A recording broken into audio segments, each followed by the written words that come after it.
അപ്പൊ ആരിഫ് ഭക്ഷണമൊക്കെ കഴിച്ചതാണോ? യെസ്, രാത്രി ഞാൻ കഴിക്കാറില്ല. കഴിക്കാറില്ല? അയ്യോ കഷ്ടായി. എന്താ അറിയോ, സ്ക്രീന് ഷെയർ ചെയ്തിട്ടുണ്ട്, കാണിക്ക്. ഓഹോ, ഇത് കണ്ട് നമ്മളെ കൊതിപ്പിക്കാനാണോ? നടക്കില്ല കുട്ടി. ഇതെന്താ സംഭവം എന്നറിയോ? ഇതാണ് അലുവ അലുവ വിത്ത് മത്തിക്കറി. അപ്പൊ എന്താ സംഭവം? അപ്പം കഴിഞ്ഞ പ്രാവശ്യം നമ്മൾ മറ്റേ വാർത്തകൾ ചെയ്തപ്പോ ഒരു വിമർശനം വന്നു. അപ്പം ഞാൻ വിമർശനങ്ങളൊക്കെ സ്വീകരിക്കുന്ന ആളാണെന്ന് ആരിഫിന് അറിയാലോ. ഓഹോ, എപ്പോ മുതൽ? കഴിഞ്ഞ ആരിഫിന് തിങ്കളാഴ്ച. കഴിഞ്ഞ തിങ്കളാഴ്ച. ശരി. അപ്പൊ വിമർശനം എന്താ വെച്ചാല്, ഞാൻ സീരിയസ് ആയിട്ടുള്ള കാര്യങ്ങൾ പറയുമ്പോൾ ഞാൻ കോമഡി പറയുന്നുണ്ട് അത്രേ. അതാണ് വിമർശനം. അപ്പൊ ബേസിക്കലി മൊത്തം കോമഡിയാണ്. അല്ല, അങ്ങനെയല്ല. ഞാൻ സീരിയസ് ആയിട്ട് ഇത് സീരിയസില്, അതായത് ഞാൻ മത്തിക്കറിയിൽ അലുവ ഇടുന്നുണ്ട് അത്രേ. അല്ല, അത് നമുക്ക് ക്ലാരിഫൈ ചെയ്യാലോ. ഇപ്പൊ ഈ ധർമ്മസ്ഥല വിഷയത്തിൽ നമ്മൾ അത് വളരെ കോമഡിയാക്കി എന്നാണ് പരാതി. ധർമ്മസ്ഥല വിഷയം ഇവര് നിങ്ങൾ എന്താ അതിനെ കുറിച്ച് പറയാത്തെന്ന് ചോദിച്ചുകൊണ്ട് നടക്കുന്ന ആളുകൾ, അവര് അറിയാൻ വേണ്ടി തന്നെയാണ് ഈ പറയുന്നത്. നിങ്ങൾ ഉദ്ദേശിക്കുന്ന വിഷയമല്ല അത് ഹിന്ദു മതത്തിന്റെ പ്രശ്നമാണോ? അല്ലല്ലോ. അത് ഹിന്ദുമത വിശ്വാസികൾ എന്നുള്ള നിലയ്ക്ക് അവര് വിശ്വാസത്തിന്റെ കിതാബിന്റെ ഒന്നും അടിസ്ഥാനത്തിലല്ലാതെ നടത്തിയൊരു ക്രൈമാണ്. ഒരു ഹിന്ദു ആയിട്ടുള്ള ഒരാളെ പോയിട്ട് കുത്തിക്കൊല്ലുന്നു. അതെങ്ങനെയാണ് ഹിന്ദു മതത്തിന്റെ പ്രശ്നമാണത്? ഒരു മുസ്ലിം ആയിട്ടുള്ള ഒരാള് എന്തായാലും സ്വത്ത് തർക്കത്തിന്റെ പേരിൽ അങ്ങോട്ടും ഇങ്ങോട്ടും കുത്തി കൊല്ലുന്നു. അതെങ്ങനെയാണ് ഇസ്ലാം മതത്തിന്റെ പ്രശ്നമാണ്? അതല്ലല്ലോ നമ്മളിവിടെ പറയാറുള്ളത്. നമ്മളിവിടെ പറയണത് മുണ്ട് പൊക്കി നോക്കിയിട്ട് രാജധാനിയുടെ മറ്റേ കലിമ ചൊല്ലിച്ചിട്ട് മുണ്ട് പൊക്കി നോക്കി മതം നോക്കിയിട്ട് തല വെട്ടുമ്പോ അത് മതത്തിന്റെ പ്രശ്നമാണ്. കലിമ ചൊല്ലിച്ചിട്ട് തല വെട്ടുക, വെടിവെക്കുക, അത് മതത്തിന്റെ പ്രശ്നമാണ്. മദ്രസ പീഡനം നടത്തുമ്പോൾ മതത്തിൽ അത് ചെറിയ പ്രശ്നമായിട്ടല്ല ഇരിക്കുന്നത്. ഒന്ന് കുളിച്ചാൽ മതിയല്ലോ എന്ന ചിന്ത വെച്ചുകൊണ്ട് ഉസ്താദുമാർ ഇതിൽ നിന്ന് പിന്തിരിയാതെ ഈ സാധനത്തിന് ഇവിടെ അതിൽ നിന്ന് പിന്തിരിയാതെ ഈ പീഡനം നടത്തുന്ന ആളുകളായിട്ട് മാറുമ്പോൾ അത് മതത്തിന്റെ പ്രശ്നം തന്നെയാണത്. മതവേദിയിൽ മതത്തിനകത്ത് ഈ മത സ്ഥാപനത്തിൽ നടക്കുന്ന പ്രശ്നം തന്നെയാണ്. അവർക്ക് മതത്തിൽ നിന്ന് പ്രേരണ കിട്ടുന്നു. അവിടെ മതം വരുന്നുണ്ട്. തീവ്രവാദ പ്രവർത്തനത്തിൽ മതം വരുന്നുണ്ട്. ഇവിടെ മറ്റു പല വിഷയം, ഇപ്പൊ സ്കൂൾ സമയത്തിന്റെ വിഷയം വരുമ്പോൾ അവിടെ അവർ മതത്തിന്റെ തന്നെ ഹുങ്കല്ലേ കാണിക്കുന്നത്. ഞങ്ങൾ മതവിദ്യാഭ്യാസം, എന്തുട്ടേ മതവിദ്യാഭ്യാസം, ഈ നിസ്കരിക്കാത്തവനെ കൊല്ലണമെന്നും മതം വിട്ടവനെ കൊല്ലണമെന്നും പഠിപ്പിക്കുന്ന മദ്രസയിൽ പഠിപ്പിക്കാൻ 15 മിനിറ്റ് കുറഞ്ഞു പോകണതാണ് ഇവരുടെ പ്രശ്നം. അവിടെ നമ്മൾ മതത്തിനെ വിമർശിച്ചിരിക്കും. അപ്പൊ ഇത് പറയുമ്പോൾ നിങ്ങൾ ധർമ്മസ്ഥലയെ കുറിച്ച് പറയുന്നില്ലേ എന്ന് ചോദിക്കുമ്പോൾ അത് നമുക്ക് തമാശ തന്നെയാണ്.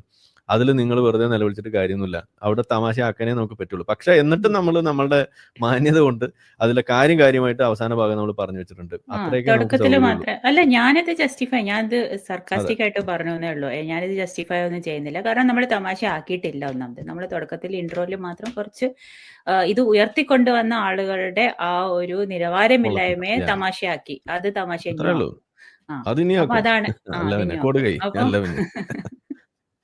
ഓക്കെ, അപ്പൊ അതാണ് അലുവ മത്തിക്കറി. പിന്നെ വേറൊരു കാരണമുണ്ട് അലുവ മത്തിക്കറിയും. കാരണം ഇന്നത്തെ ടോപ്പിക്സ് ഒന്നും ഒരു ബന്ധമില്ലായിരുന്നു. അപ്പൊ ഞാൻ ഇതെല്ലാം കൂടി എന്ത് ചെയ്യും, ഇത് അലുവ മത്തിക്കറിയും പോലെ ഉണ്ടല്ലോ എന്ന് ആലോചിച്ചപ്പോൾ എന്റെ ഫ്രണ്ട് റിയ സജസ്റ്റ് ചെയ്തു, ഇത് നമുക്ക് അലുവ മത്തിക്കറിയും ലൈവ് ആക്കാം. ഓക്കെ. അപ്പം പിന്നെ അതിന്റെ ഇടയിൽ വേറെ ഇതുപോലുള്ള വിമർശനങ്ങളുടെ കൂടെ തന്നെ ഒരു ഇപ്പോൾ കിട്ടിയ ഫത്വ അത് വന്നിട്ടുണ്ട് കേട്ടോ. അതായത് നമ്മള് മറ്റുള്ളവരുടെ പ്രയാസങ്ങളിലും കഷ്ടതകളിലും ആനന്ദം കണ്ടെത്തുന്ന ഒരു തരം മെന്റൽ ഡിസോർഡർ നമുക്കുണ്ട് അത്രേ. അത് കാരണം നമ്മളൊക്കെ ചിലർ അൺഫ്രണ്ട് ചെയ്യുന്നു. അപ്പൊ ഞാൻ ഇദ്ദേഹത്തിന്റെ ഫ്രണ്ട് അല്ല, എന്നാലും ഫ്രണ്ട് അല്ലാത്ത എന്നെ ഇനി അൺഫ്രണ്ട് ചെയ്താലോ, അങ്ങനെ എനിക്ക് പേടിയും കൂടി ഉണ്ടായതുകൊണ്ട് ഞാൻ ഇനി മത്തിക്കറിയിൽ അലുവ ഇടൂല. അപ്പൊ നമുക്ക് ആദ്യം മത്തിക്കറി കഴിക്കാം, എന്നിട്ട് നമുക്ക് ലാസ്റ്റ് അലുവ കഴിക്കാം. എങ്ങനെയുണ്ട്? ആയിക്കോട്ടെ, വളരെ നല്ല തീരുമാനം. അൺഫ്രണ്ട് ജിഹാദ്. ഓക്കെ. അപ്പൊ നമുക്ക് this part of the program is മത്തിക്കറി ആൻഡ് മധ്യവാർത്തകൾ. ഓക്കെ, എന്നിട്ട് ആരും പിരിഞ്ഞു പോകരുത്. അലുവ വരുന്നുണ്ട്, ഉണ്ണാക്കൻസ്, റോസ്റ്റ് ഒക്കെ ഉണ്ട്, പല പല സംഭവങ്ങളുണ്ട്. എല്ലാരും കയ്യിലുണ്ടല്ലോ ആയുധമൊക്കെ ഒക്കെ ഉണ്ട്. അപ്പൊ ആൾക്കാരൊന്നും പിരിഞ്ഞു പോകരുത്. അപ്പൊ നമുക്ക് തുടങ്ങാം അല്ലേ? അപ്പൊ ആദ്യത്തേത് നമ്മുടെ എല്ലാരും അറിയുന്ന പോലെ ഈ ഒരു ഫോഴ്സ്ഡ് കൺവേർഷൻ ഉണ്ടായിരുന്നുള്ള ഇഷ്യൂ. ഇതെല്ലാവർക്കും അറിയാം. മറ്റേ കന്യാസ്ത്രീകളെ പറഞ്ഞില്ല എന്നാണ് ഇവിടെ പരാതി. അപ്പൊ നിസാം ശ്രദ്ധിക്കുക. ഇത് മുന്നേ നമ്മളിവിടെ 2 തവണ ഇവിടെ നമ്മൾ പറഞ്ഞതാണ്. എന്നിട്ടും നിസാം കേട്ടിട്ടില്ല. എന്താണ് നിസാമെ ക്ലാസ്സിലൊക്കെ ശ്രദ്ധിക്കണ്ടേ? ഞങ്ങൾ ഇത് വീണ്ടും പറയുന്നു. ഇത് 3ാമത്തെ തവണയാണ് ഇത് പറയുന്നത്. ഇത് നിസാമിന് വേണ്ടിയിട്ടുള്ള സെപ്പറേറ്റ് നമ്മൾ 1 on 1 to 1. This part of the live is sponsored to Nizam ശ്രദ്ധിക്കുക, കൃത്യമായിട്ട് കാര്യങ്ങൾ കേൾക്കുക. ഓക്കെ. അപ്പം എന്താ ഉണ്ടായതെന്ന് എല്ലാവർക്കും അറിയാം. എങ്കിലും ചുരുക്കി പറയുകയാണെങ്കിൽ ജൂലൈയിൽ സംശയാസ്പദമായ ചില സാഹചര്യങ്ങളിൽ 2 മലയാളി കന്യാസ്ത്രീകളെ ഛത്തീസ്ഗഡിൽ വെച്ചിട്ട് അറസ്റ്റ് ചെയ്യുകയുണ്ടായി. അവർക്കെതിരെ ചാർത്തിയ കുറ്റം forced conversion and human trafficking ആയിരുന്നു. പക്ഷെ അവിടെ നടക്കാൻ പാടില്ലാത്തതും ചിലത് നടന്നു. ബജ്റംഗ് ദൾ പ്രവർത്തകർ നിയമം കയ്യിലെടുക്കുകയും ആക്രോശിക്കുകയും അങ്ങനെയൊക്കെ ഉണ്ടായി. ഓക്കെ, അത് ആ ഒരു വീഡിയോസ് ഒക്കെ പ്രചരിച്ചിരുന്നു. അപ്പൊ എനിവേ, പക്ഷെ പോലീസ് അവർക്ക് കംപ്ലൈന്റ് കിട്ടിയ സ്ഥിതിക്ക് ഇവരെ അറസ്റ്റ് ചെയ്യുകയുണ്ടായത്. എന്നിട്ട് ഇതിന്റെ ഒരു ടൈം ലൈൻ നോക്കുകയാണെങ്കിൽ ബജ്റംഗ് ദളിന്റെ ആൾക്കാരാണ് ഇത് അലജ് ചെയ്തത്. ഇവർ ഫോഴ്സ്ഡ് കൺവേർഷൻസ് ആണ് നടത്തിയത്.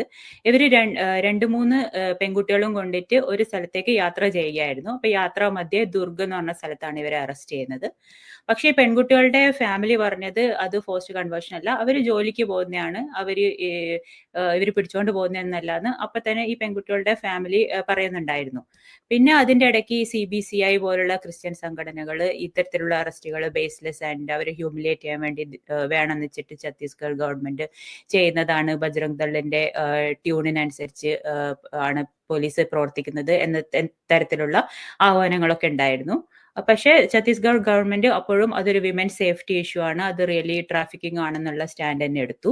അപ്പൊ നാട്ടിൽ നമ്മൾ നോക്കുകയാണെങ്കിൽ നമ്മുടെ CM ആണെങ്കിലും പ്രതിപക്ഷ നേതാവാണെങ്കിലും ഇതൊരു മൈനോറിറ്റീനെ ടാർഗറ്റ് ചെയ്യാൻ വേണ്ടി മാത്രം ഉള്ളൊരു കേസാണ്, ബജ്റംഗ് ദൾ ഇത് ഉണ്ടാക്കി കൊണ്ടുവന്നതാണെന്നുള്ള സ്റ്റാൻഡിൽ അവരും പലതരത്തിലുള്ള പ്രൊട്ടസ്റ്റുകളും നയിക്കുകയുണ്ടായി. പിന്നെ BJPന്റെ റെസ്പോൺസും കുറച്ച് കൺഫ്യൂസിംഗ് ആയിരുന്നു. കാരണം നമ്മുടെ നാട്ടിലുള്ള രാജീവ് ചന്ദ്രശേഖർ ഇത്യാദി ആയിട്ടുള്ള ലീഡേഴ്സ് അവരെ റിലീസ് ചെയ്യണം എന്നുള്ള പൊസിഷൻ എടുക്കുകയും അതേസമയം നോർത്തിലുള്ള BJP അങ്ങനെ സ്ട്രോങ് ആയിട്ട് പറയുന്നുണ്ടായിരുന്നില്ല. Even though Amit Shah bail assure ചെയ്തിട്ടുണ്ടായിരുന്നു. അങ്ങനെ പലതും നടന്നു. അങ്ങനെ എന്തായാലും ഈ സാറ്റർഡേ ആണെന്ന് തോന്നുന്നു അവർക്ക് ബെയില് ലഭിച്ചു, അവരെ റിലീസ് ചെയ്തു. ഓക്കെ, ഇതാണ് സംഭവം ചുരുക്കി പറയുകയാണെങ്കിൽ. എല്ലാവർക്കും അറിയാം, അതുകൊണ്ടാണ് ഞാൻ ഓടിച്ചു വിട്ടത്. ആരിഫിന് ഇതിൽ എന്തെങ്കിലും കറക്ഷൻസോ അല്ലെങ്കിൽ ആഡ് ചെയ്യാനുണ്ടോ ഈ ടൈം ലൈനിൽ? ഓക്കെ, അപ്പൊ ഇതാണ് ഉണ്ടായത്. പിന്നെ ഞാൻ വേറൊരു കാര്യം പറയാം. ഇതൊരു പുതിയ സംഭവം അല്ല. ഓക്കെ, ഇത് ജസ്റ്റ് 2010 മുതൽ ഇതുപോലെ ഉണ്ടായിരുന്ന സംഭവങ്ങളാണ്. കേരളത്തിൽ ഉണ്ടായിട്ടുണ്ട്, നോർത്തില് എല്ലാ സ്ഥലത്തും ഇത്തരത്തിലുള്ള കേസുകളുണ്ട്. ബേസിക്കലി ഈ മിഷണറീസിനെ പല സന്ദർഭങ്ങളിലും അറസ്റ്റ് ചെയ്തിട്ടുണ്ട് ഹ്യൂമൻ ട്രാഫിക്കിംഗ് ആൻഡ് ഫോഴ്സ്ഡ് കൺവേർഷന്റെ കംപ്ലൈന്റ് പ്രകാരം. പക്ഷെ ശ്രദ്ധിക്കേണ്ടത് എന്താന്ന് വെച്ചാൽ അറസ്റ്റ് ഭയങ്കരമായിട്ട് ഹെഡ്ലൈനിലൊക്കെ വരികയും പക്ഷെ എന്താ സംഭവിക്കുന്നത് വെച്ചാൽ കോടതിയിൽ പോകുമ്പോൾ അത് ഒന്നുകിൽ തള്ളിപ്പോവുകയും ലോവർ കോടതികളിൽ തന്നെ അത് പ്രൂവ് ചെയ്യാൻ ബുദ്ധിമുട്ടാണ് എന്നുള്ള രീതിയിൽ അത് തള്ളിപ്പോവുകയാണ് ഉണ്ടായത്. അപ്പൊ ഇതൊരു പുതിയ സംഭവമല്ല, ഇത് ഒരു എന്തിനോ വേണ്ടി തിളച്ച സാമ്പാർ എന്ന രീതിയിൽ കണ്ടാൽ മതി. പക്ഷെ നമ്മൾ ഇവിടെ എനിക്ക് പറയാനുള്ളത് ഈ സംഭവത്തെ കുറിച്ചല്ല. കാരണം ഇത് മുന്നേ നടന്നിട്ടുണ്ട്, ഇതൊരു പുതിയ സംഭവമല്ല. പക്ഷെ നമുക്ക് ഇതിൽ നിന്നും കുറെ ഒബ്സർവേഷൻസ് നടത്താൻ പറ്റും. ഒന്നാമതായി ഈ സംഭവം ഉണ്ടായപ്പോൾ തന്നെ എങ്ങനെയാണ് മൈനോറിറ്റി ഓർഗനൈസേഷൻസ് എല്ലാവരും കൂടി കൺസോളിഡേറ്റ് ചെയ്തിട്ട് പൊളിറ്റിക്കൽ പാർട്ടീസിനെ ലോബി ചെയ്യാൻ വേണ്ടിയിട്ട് ശ്രമിച്ചതെന്നും, അതായത് ഇനി വോട്ടും ചോദിച്ച് അരമനയിലേക്ക് വരണ്ട, അത്തരത്തിലുള്ള ഭീഷണികൾ നമ്മൾ കേട്ടു അല്ലെ. പിന്നെ അതുപോലെ തന്നെ പൊളിറ്റിക്കൽ പാർട്ടീസ് അവരവരുടെ ഇപ്പൊ മൈനോറിറ്റി ആണ് ആ പ്രദേശങ്ങളിൽ ഒരു സ്ട്രോങ് ബ്ലോക്ക് എങ്കിൽ അവരെ അപ്പീസ് ചെയ്യാൻ വേണ്ടി നോക്കുകയും, ഇപ്പൊ കേരളത്തിലാണെങ്കിൽ BJPക്ക് അത് ചെയ്യേണ്ടി വന്നു അല്ലെ. എന്തുകൊണ്ടാണ്? കാരണം അവർക്ക് ക്രിസ്ത്യൻ വോട്ടുകൾ വേണം. അപ്പൊ അവരുടെ ആ ഒരു കൺസോളിഡേറ്റഡ് പവർ ആണ് കാണിക്കുന്നത്. Hindus are fragmented and minorities are united. അപ്പൊ അവർക്ക് ആ കാർഡ് പ്ലേ ചെയ്തിട്ട് പലതരത്തിലുള്ള ഇൻഫ്ലുവൻസും ചെലുത്താൻ ഇന്നും പറ്റുന്നു. ആ ഇൻഫ്ലുവൻസ് കൂടി വരുന്നു എന്നുള്ള ഒരു ഒബ്സർവേഷന് നമുക്ക് ഇതിൽ നടത്താൻ പറ്റും. ഓക്കെ, ഇതിൽ ആരിഫിന് എന്തെങ്കിലും പറയാനുണ്ടോ? എനിക്ക് പറയാനുള്ളത്, നേരത്തെ കാണിച്ച മുൻപ് സംഭവിച്ചിട്ടുള്ള വാർത്തകളെ കുറിച്ച് പറഞ്ഞപ്പോൾ ഇപ്പൊ നടന്ന ഈ വിഷയത്തിൽ തന്നെ ഒരു വാർത്ത ഈ അടുത്തുണ്ടായി. അതിന്റെ ഒരു വാർത്ത നമ്മളാരും കണ്ടിട്ടില്ല. അത് ഇതാണ്: human trafficking case 2 nuns acquitted എന്ന് പറഞ്ഞിട്ട്. ഇത് എവിടുന്നാന്ന് പറയാൻ പറ്റുമോ? ഇത് കേരളത്തിലാണ്. കേരളത്തിൽ ഉണ്ടായിട്ടുണ്ട്. ഇത് കഴിഞ്ഞ ദിവസം, എനിക്ക് തോന്നുന്നു കഴിഞ്ഞ ആഴ്ചയാണത്. അതില് ഈ അറസ്റ്റ് നടന്നത് എവിടെയാ? കേരളത്തിലാണ്. കേരള പോലീസാണ് അറസ്റ്റ് ചെയ്തത്. ഇവർക്കെതിരെ എടുത്ത കുറ്റം ഏതാണ്? അത് ഇതേ സാധനം തന്നെയാണ്. ഇത് എവിടെ വായിക്കുന്നത്? Court of additional sessions judge K. Kamanis has acquitted 2 nuns who were facing charges in a human trafficking case. The case filed under various sections of the Indian Penal Code, including sections 370 related to trafficking of persons, okay, ഉം, failed to stand legal scrutiny due to lack of evidence. ഇത് തന്നെയാണ് ഇപ്പോൾ ഉം. അവിടെ സംഭവിക്കുന്നത്. The case അതെ. originated from a complaint in which the petitioner claimed to have seen 3 young girls alighting from the Dhanbad Alleppey Express at the ഉം, Thrissur railway station. അപ്പോൾ ഇത് ഉം, തൃശ്ശൂരാണ് നടന്നത്. She ഉം, alleged that some nuns from local convents were present. ഉം, അപ്പോ ഇത് കേരളത്തിൽ നടന്നു. ആരെങ്കിലും ഈ അറസ്റ്റിന്റെ സമയത്ത് ഇവിടെ പ്രശ്നം ഉണ്ടാക്കിയത് എവിടെയെങ്കിലും നമ്മൾ കണ്ടോ? ഉം. ഇവിടെ ആരും ഇതിനു വേണ്ടിയിട്ട് ഇറങ്ങിത്തിരിക്കോ, ഇത് ഇവിടെ ബജ്റംഗ് തള്ളുന്നോ, അല്ലെങ്കിൽ ഈ കേസ് കൊടുത്ത ആളെ ഏതെങ്കിലും വിധേന ഒരു സംഘഭീകരനോ ഒന്നും ആരും വിളിക്കാൻ പോയിട്ടില്ല. ഉം. ഇത് ഈ ഒരു കൺവേർഷൻ, ഇങ്ങനെ ഒരു റാക്കറ്റ്, ഇതിന്റെ പേരിൽ ഉണ്ടാവുന്ന കുറ്റകൃത്യങ്ങൾ എന്നുള്ള രീതിയിൽ ഇത് കാണിച്ചുകൊണ്ട് ഇവിടെ കാലങ്ങളായിട്ട് കാര്യങ്ങൾ നടക്കുന്നു. അത് ആര് കണ്ടാലും, ഇപ്പൊ നമ്മൾ സാധാരണ പറയാറുണ്ടല്ലോ, ഒരു സംശയം തോന്നിക്കഴിഞ്ഞാൽ അവർ ഇടപെടുന്ന ഒരു രീതി, ഈ മീശമാധവൻ സിൻഡ്രോം എന്ന് പറയുന്ന മാതിരി ഒരു സാധനം, ഒരു ഫ്രീക്വൻസി കൂടുമ്പോൾ ഉണ്ടാകുന്ന ഒരു പ്രശ്നമാണത്. ഫ്രീക്വൻസി ബയസ് എന്ന് വേണമെങ്കിൽ നമുക്ക് വിളിക്കാം. അതിന്റെ ഭാഗമായിട്ട് ഉണ്ടാവുന്ന ഒരു പ്രശ്നമാണിത്. ഇത് സംഭവിച്ചുകൊണ്ടേ ഇരിക്കുന്നു എന്നുള്ളത് തന്നെയാണ്. ഇനി ഇതിൽ ഒരു കാര്യം കൂടെ ആഡ് ചെയ്യാനുള്ളത്, ഈ പറയുന്ന ഛത്തീസ്ഗഡിൽ അവിടെ പവറിലുള്ളത് കോൺഗ്രസ് ആണ്. ഈ കോൺഗ്രസ്സുകാർ ഇതിനകത്ത് സൈലന്റ് ആണ്. അതായത് ഇവിടുത്തെ കോൺഗ്രസും ഇവിടുത്തെ ഇടതുപക്ഷവും അവിടെ കുടിൽ കെട്ടി സമരമാണ് അവിടെ പോയിട്ട്. എന്നാൽ അവിടെയുള്ള കോൺഗ്രസ് ഈ സാധനത്തിന് വേണ്ടിയിട്ടില്ല. അതാ ഞാൻ പറഞ്ഞത്, അവർക്ക് എവിടെ മിണ്ടിയിട്ടില്ല എന്ന് മാത്രമല്ല, ഈ നിയമം ഇവരെ അറസ്റ്റ് ചെയ്യാൻ വേണ്ടിയിട്ട് ഈ പാകത്തിനുള്ള നിയമം ഇത് നടപ്പിലാക്കുന്നതിന് തുടക്കം വെച്ചത് ഇതേ കോൺഗ്രസും ഇടതുപക്ഷവും തന്നെയാണ് 1967. ഇത് നമ്മൾ ആലോചിക്കുക, അത് BJP അതിനകത്ത് പങ്കില്ല. BJP എന്ന് പറഞ്ഞ സാധനം ഒന്നില്ല. 67 ഇത് സംഭവിക്കുന്നത്. അപ്പോ ഇന്നിപ്പോ ഇതെല്ലാം കൂടി ഇത് സംഭവിച്ചു കഴിയുമ്പോൾ ഇത് അവരുടെ തലയിലേക്ക് ഇടുക എന്ന് പറയുമ്പോൾ ഇതിനകത്ത് നിങ്ങൾ ഇതിന്റെ യാഥാർത്ഥ്യം ഒളിപ്പിച്ച് കിടത്തിയിട്ട് കാര്യമില്ല. അത് രണ്ടു കൂട്ടരും ഒളിപ്പിക്കുന്നു. അത് ഒന്ന്, ഇങ്ങനെ ഒരു, ഇപ്പൊ ഭീകരവാദത്തെ നമ്മൾ പറയുമ്പോൾ ഭീകരവാദികളെ ഷീൽഡ് ചെയ്യുന്ന തരത്തിലേക്ക് അത് മുസ്ലിങ്ങൾക്ക് പ്രശ്നമാവും എന്ന് പറഞ്ഞുകൊണ്ട് നിങ്ങൾ ഭീകരവാദത്തെ എങ്ങനെയാണോ ശമിപ്പിക്കുന്നത്, എങ്ങനെയാണോ ഭീകരവാദത്തെ നിങ്ങൾ അണ്ടർപ്ലേ ചെയ്യുന്നത്, ഇസ്ലാമിക ഭീകരവാദത്തെ, അതിന്റെ മറ്റൊരു വേർഷനാണ് ഈ പറയുന്ന വിഷയം. ഈ ഫോഴ്സ് കൺവേർഷൻസ് ഇതുപോലുള്ള സമുദായങ്ങളിൽ ഈ ക്രിസ്ത്യൻ വിഭാഗങ്ങൾക്കിടയിൽ അവർ നടത്തിക്കൊണ്ടിരിക്കുന്ന ആ സംഗതിയെ കുറിച്ച് പറയുമ്പോൾ, അതിനെക്കുറിച്ചുള്ള പരാതികൾ പുറങ്ങി വരുമ്പോൾ അത് പറഞ്ഞാൽ അത് ക്രിസ്ത്യാനികൾക്ക് ന്യൂനപക്ഷ വിരുദ്ധതയാവും എന്നും പറഞ്ഞുകൊണ്ട് അതിന് അണ്ടർപ്ലേ ചെയ്യുന്ന ഒരു കാഴ്ച. അത് ടോട്ടലി ഡിഫറെന്റ് ഒരു വിഷയമായതുകൊണ്ട് മാത്രം അതിങ്ങനെ നിൽക്കുന്നു എന്നുള്ളതാണ്.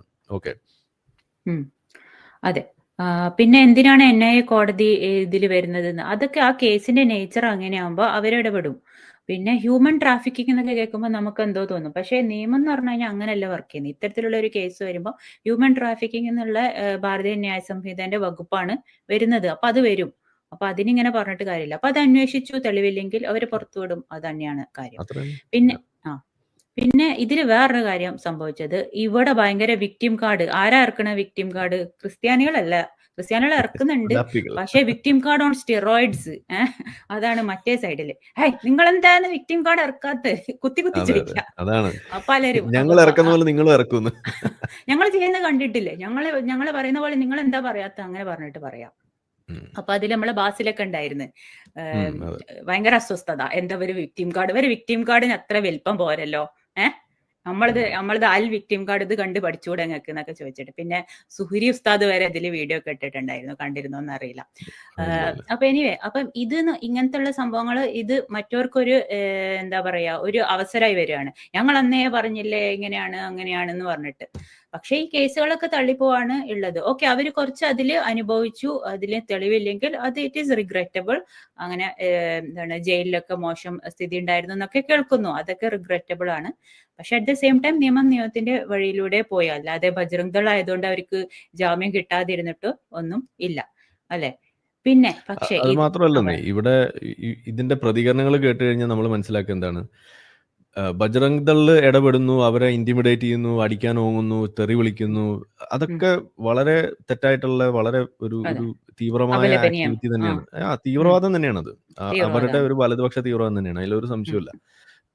എന്നിട്ട് പറയുന്നത് എന്താണ്, അവരുടെ ആരോപണം ഇവർ കുറ്റകൃത്യം ചെയ്തിട്ടുണ്ട്, ഇവരെ നമ്മൾ കൈകാര്യം ചെയ്യണം, ഇത് ആവർത്തിച്ചാൽ തല്ലും കൊല്ലും എന്ന് പറയുന്ന ഒരു രീതി. അതൊരു തീവ്രവാദമാണ്. ഇനി ഇപ്പുറത്ത് ഇവരെന്താ ചെയ്യുന്നത്? അവർ തെറ്റൊന്നും ചെയ്തിട്ടില്ല, അവർ വെറുതെ വിടണം എന്ന് പറഞ്ഞുകൊണ്ട് ഇവിടെ മറ്റൊരു വശം എന്ന് വെച്ചാൽ ഇവിടുത്തെ ഇടതും വലുതും. ഞാൻ പറയാ ഇത് രണ്ടും ശരിയല്ല. കാരണം എന്താണ്, ഒന്ന് തീവ്രവാദമാണെന്നുണ്ടെങ്കിൽ മറ്റേത് എന്തിനെയാണ് വഴിവെക്കുക? അത് ശരിക്കും പറഞ്ഞു കഴിഞ്ഞാൽ ലോലെസ്നെസ്സിനെയാണ് പ്രോത്സാഹിപ്പിക്കുന്നത്. നിങ്ങൾക്കൊരു വിഷയത്തിൽ ഒരു ആരോപണമുണ്ട്. ഇപ്പോൾ ഒരാൾ കള്ളനെ പിടിക്കുന്നു, കെട്ടിയിടുന്നു. നമ്മൾ നാട്ടുമ്പുറത്തൊക്കെ കാണിക്കുന്ന കാഴ്ചയാണ്. നമ്മളൊക്കെ കുട്ടിക്കാലത്തൊക്കെ കണ്ടിട്ടുണ്ടാവും. നടു റോട്ടിലൊക്കെ കെട്ടിയിട്ട് പൂശുന്നതൊക്കെ കണ്ടിട്ടുണ്ടാവും. അപ്പോൾ നമ്മൾ എന്താ പറയുക, നമ്മൾ നിയമം കയ്യിലെടുക്കുകയാണ് ചെയ്യുന്നത്. അത് ശരിയല്ല. അപ്പോൾ അവിടെ ഒരു കൂട്ടം ആളുകൾ തീവ്രവാദം നടത്തുന്നു എന്ന് വെച്ചാൽ ഈ വലതുപക്ഷ തീവ്രവാദം എന്നുള്ള രീതിയിൽ അവരതിനെ കൂട്ടുപിടിച്ചുകൊണ്ട് കാര്യങ്ങൾ സോൾവ് ചെയ്യാൻ വേണ്ടി നോക്കുന്നു. ഇപ്പുറത്ത് കുറേ ആളുകൾ ഈ വിഷയത്തെ നിയമം കൊണ്ട് പരിഹരിക്കുന്നതിന് പകരം അവർ നിയമം കയ്യിലെടുത്തുകൊണ്ട് അതിനകത്ത് ആൾക്കൂട്ട നീതി നടപ്പിലാക്കാൻ വേണ്ടി നോക്കുന്നു. രണ്ടു കൂട്ടരും ചെയ്യുന്നത് എന്താണ്? അത് ശരിയല്ല എന്ന് തന്നെയാണ് നമ്മൾ പറയുന്നത്.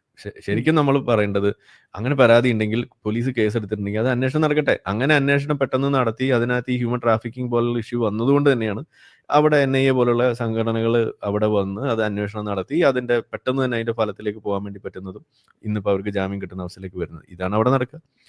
ഇതാണ് അതിന്റെ കാര്യങ്ങൾ വരുള്ളൂ. ഏതായാലും നിസാം നമ്മൾ പറഞ്ഞതൊക്കെ തെറ്റാണെന്ന് പറയുന്നുണ്ട്. വേണമെങ്കിൽ അവസാനം നിസാം ഒന്ന് വിളിച്ചോളൂ, നമുക്ക് അതായിരിക്കും നല്ലത്. നമുക്ക് ഇത് കംപ്ലീറ്റ് ചെയ്യാം, അല്ലെങ്കിൽ അതന്നെ. അപ്പൊ പിന്നെ വേറൊരു കാര്യം ആരും ഡിസ്കസ് ചെയ്യാത്തത്, എന്തായിരിക്കും ഈ കൺവേർഷൻസിന്റെ റിയൽ ആയിട്ടുള്ള റീസൺ? അപ്പം അത് ആരും അങ്ങനെ ചർച്ചയിലൊന്നും ഞാൻ എല്ലാം ഒന്നും കേട്ടിട്ടില്ല. പക്ഷെ ഇതാണ് നമ്മൾ ഡിസ്കസ് ചെയ്യേണ്ടത്. അതായത് അവർക്ക് സോഷ്യോ എക്കണോമിക് ഡിസഡ്വാൻറ്റേജ് ഉണ്ട് ഈ ട്രൈബ്സിന്റെ ഇടയിലാണെങ്കിലും മാർജിനലൈസ്ഡ് കാസ്റ്റുകളുടെ ഇടയിലാണെങ്കിലും. അതൊരു എന്താണ് പറയാ, ഒരു നനഞ്ഞ മണ്ണാണെന്ന് നമ്മൾ പറയൂലേ.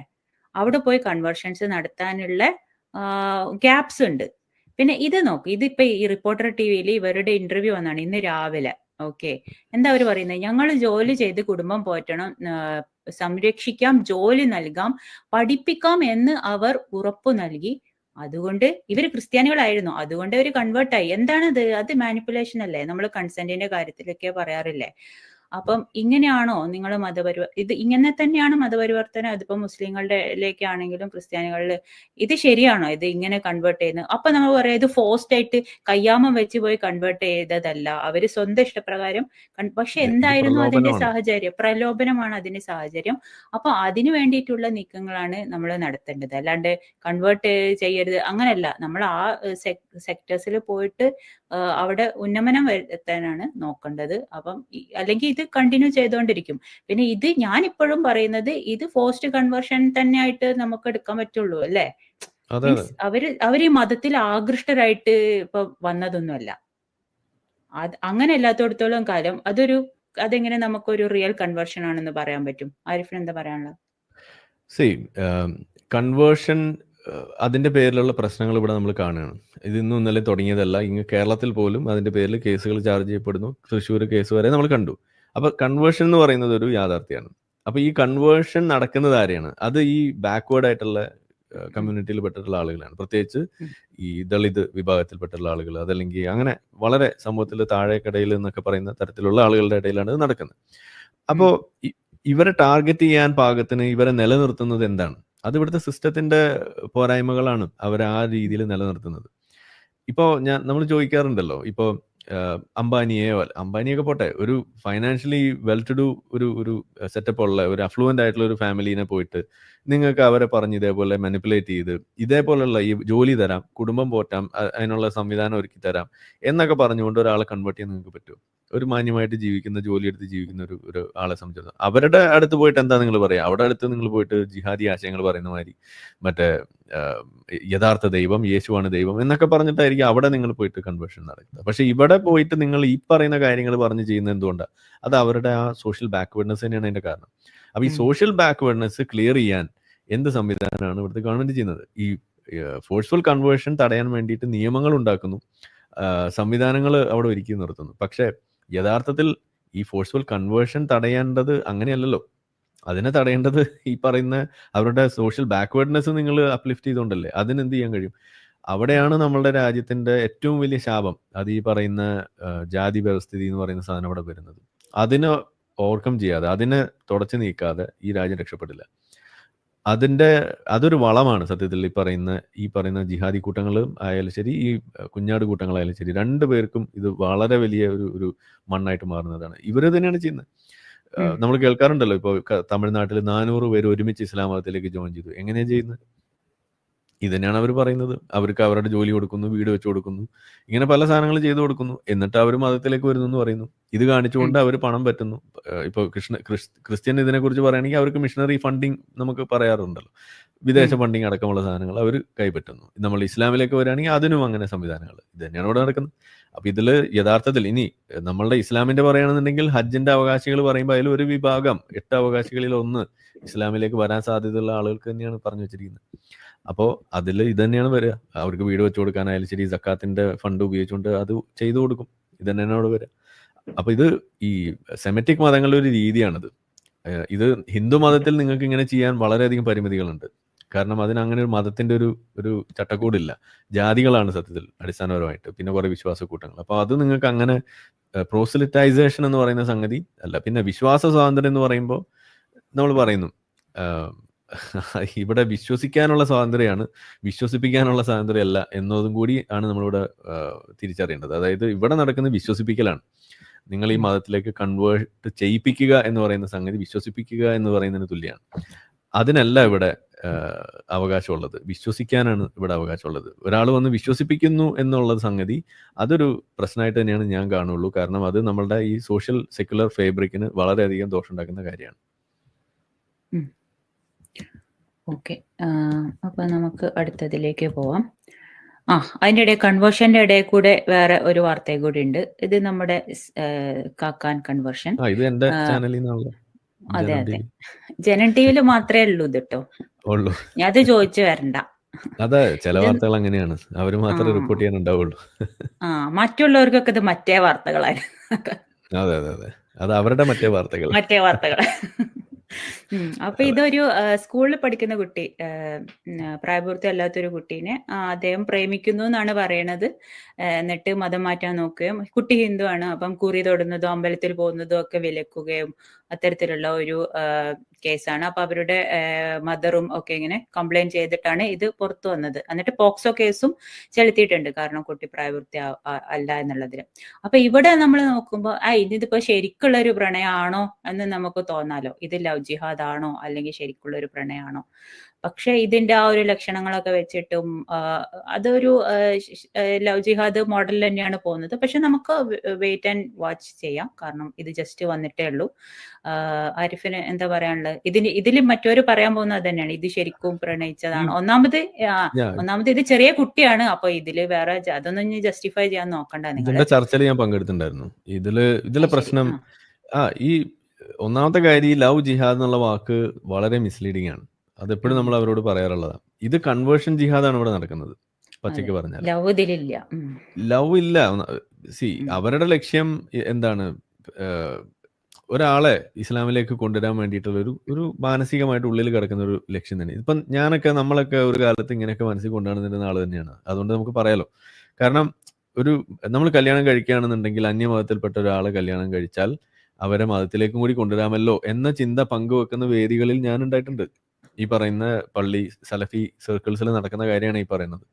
അത് അവിടെ പറയും, അത് ക്ലോസ് സർക്കിൾസിൽ നടക്കുന്ന കാര്യം. അപ്പം ഞാൻ എപ്പോഴും ഇങ്ങനെ ആലോചിക്കാറുണ്ട്, ഇവിടെ ഈ ഒരു കൺഫ്യൂഷൻ വരുന്നത് എന്തുകൊണ്ടാണ്? കൺഫ്യൂഷൻ വരുന്നത് നമ്മളുടെ നിമിഷ പ്രിയ, അതുപോലെ സോണിയ സെബാസ്റ്റ്യൻ, ഇതുപോലെയുള്ള ആളുകളും കൂടി വന്നപ്പോഴാണ് ഇതിനകത്ത് ഈ കൺഫ്യൂഷൻ വരുന്നത് നമ്മളുടെ ആ ഒരു സംഗതിയിൽ. സത്യത്തിൽ ഈ സിറിയയിലേക്ക് ആട് മേയ്ക്കാൻ പോകുന്നത് അത് വേറെ വിഷയമാണ്.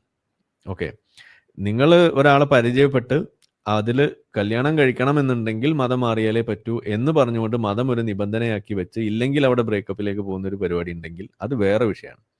അവിടെയാണ് ഈ കൺവേർഷൻ എന്ന് പറയുന്നൊരു ലക്ഷ്യം അവിടെ വരുന്നത്.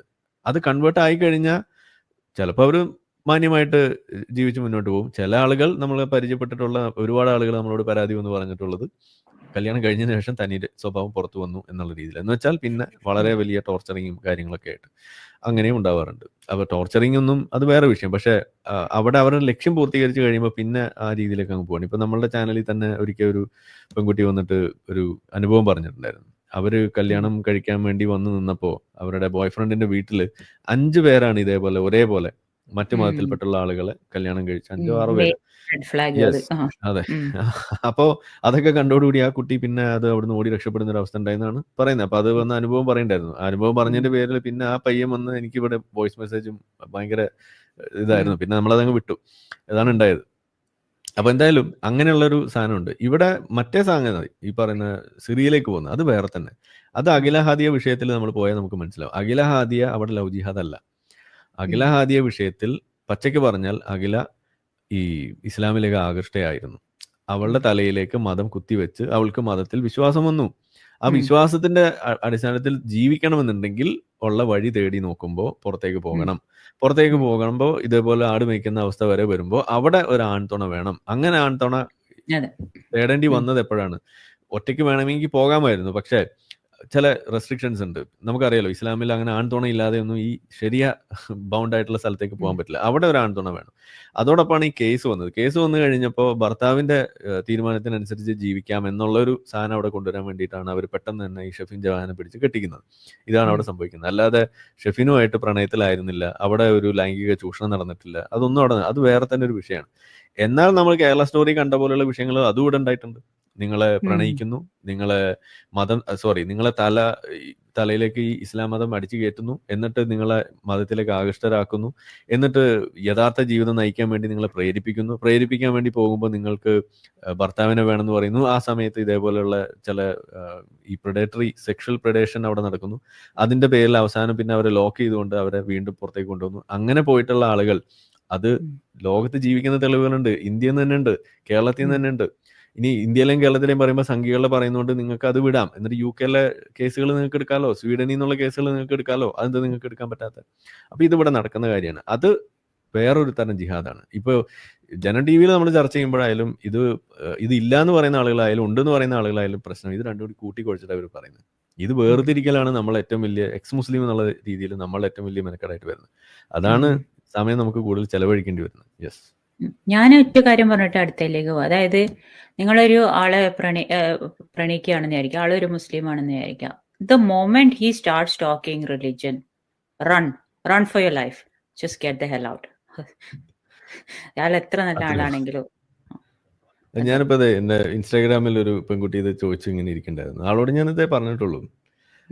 എന്തുകൊണ്ടാണ് എന്ന് ചോദിക്കും. ഇവിടെ ചില കമന്റിലൊക്കെ ആളുകൾ വന്ന് പറയുന്നുണ്ട് ഇസ്ലാമിനെ പറഞ്ഞാലേ ആളെ കിട്ടില്ല. ഇസ്ലാമിനെ പറഞ്ഞിട്ടില്ലെങ്കിൽ ആളെ കിട്ടാത്തതുകൊണ്ടല്ല, ഇന്നിപ്പോ ഇസ്ലാമിനെ പറയേണ്ടി വരുന്നുള്ളൂ. നിങ്ങൾ അല്ലെങ്കിൽ മറ്റു മതങ്ങൾ ഉണ്ടാക്കുന്ന മതത്തിന്റെ ഒരു പ്രശ്നം നിങ്ങൾ പറയൂ. ആ മതത്തിലെ പ്രശ്നം പറഞ്ഞാൽ മാത്രം പോരാ, ആ മതത്തിലെ പ്രശ്നത്തെ പിന്തുണയ്ക്കുന്ന ആ വിശ്വാസികളെ നിങ്ങൾ ചൂണ്ടിക്കാണിക്കൂ. ഇത് നമ്മളൊന്നും ഇടപെടേണ്ടി വരുന്നില്ല. ഹിന്ദു മതത്തിലെ വിഷയം കണ്ടാൽ ഹിന്ദുമത വിശ്വാസികൾ തന്നെ അതിന് തള്ളിപ്പറയാണ്. ക്രിസ്ത്യാനിറ്റിയിലെ വിഷയം കണ്ടാൽ ക്രിസ്ത്യാനികൾ തന്നെ അതിനെ തള്ളിപ്പറയും. പക്ഷെ കാക്കമാരുടെ വിഷയം വന്നു കഴിയുമ്പോൾ കാക്കമാര് അങ്ങ് പൊതിയും അതിനെ സപ്പോർട്ട് ചെയ്തുകൊണ്ട്. തീവ്രവാദ കൂട്ടങ്ങൾക്ക് വരെ പിന്തുണ, അജ്മൽ കസബിന് മയ്യത്ത് സംസ്കരിക്കുന്ന പരിപാടി, ആ തരം തുറപ്പം പരിപാടിയൊക്കെ അത് കാക്കമാർ തന്നെ ചെയ്യുന്നുള്ളൂ. അവിടെ നമുക്ക് ഹിന്ദുവിനെയും ക്രിസ്ത്യാനിനെയും ഒന്നും ഇവിടെ പോയിട്ട് വിമർശിക്കേണ്ട കാര്യമില്ല. പേപ്പട്ടി മതം, ഒരുപാട് പട്ടികൾ ഇവിടെ ഉണ്ട്. അതിൽ പേ പിടിച്ച മതം ഇത് ഇസ്ലാമാണ്. മറ്റു പട്ടികൾ മറ്റു മതങ്ങൾക്ക് പേ പിടിക്കുമ്പോൾ നമുക്ക് അതിനെക്കുറിച്ച് പറയാം. അപ്പൊ അത് പറഞ്ഞിട്ട് ഇവിടെ മെഴുകിയിട്ട് കാക്കമാർക്ക് പ്രത്യേകിച്ചൊന്നും വെറുതെ നിങ്ങൾ സമയം കളയണ്ട. ഏതായാലും നിങ്ങൾ വന്ന് കണ്ടല്ലോ, അതിന് വലിയ സന്തോഷം നമ്മവാകാം. നമ്മളെ വീഡിയോ കണ്ടുകൊണ്ടിരിക്കുന്ന ആളുകൾ ചാനൽ സബ്സ്ക്രൈബ് ചെയ്തിട്ടില്ല എന്നുണ്ടെങ്കിൽ അത് ചെയ്ത് നമ്മളെ സപ്പോർട്ട് ചെയ്യുക. മറ്റു രീതിയിൽ സപ്പോർട്ട് ചെയ്യാൻ ആഗ്രഹിക്കുന്ന ആളുകൾക്ക് അതിൻ്റെ ഡീറ്റെയിൽസ് ഡിസ്ക്രിപ്ഷനിലുണ്ട്. നിങ്ങളുടെ ഓരോ ലൈക്കും ഷെയറും അതുപോലെ കമൻ്റ് ഇടുന്നതും ഈ വീഡിയോ അതിൻ്റെ താഴെ വരുന്ന കമൻറ്റുകൾക്ക് നിങ്ങൾ പ്രതികരിക്കുന്നതെല്ലാം തന്നെ വീഡിയോയുടെ റീച്ച് കൂടുന്നതിന് വലിയ തോതിൽ ഉപകാരപ്പെടുന്ന സംഗതിയാണ്. അപ്പോൾ അതുകൊണ്ട് അതിൽ നിങ്ങൾ ഏർപ്പെടണം എന്നും കൂടി ഞാൻ അഭ്യർത്ഥിക്കുകയാണ്. മറ്റുള്ള രീതിയിലുള്ള സപ്പോർട്ട് തുടർന്നും നിങ്ങളുടെ ഭാഗത്തുനിന്നുണ്ടാവും എന്ന് പ്രതീക്ഷിക്കുന്നു.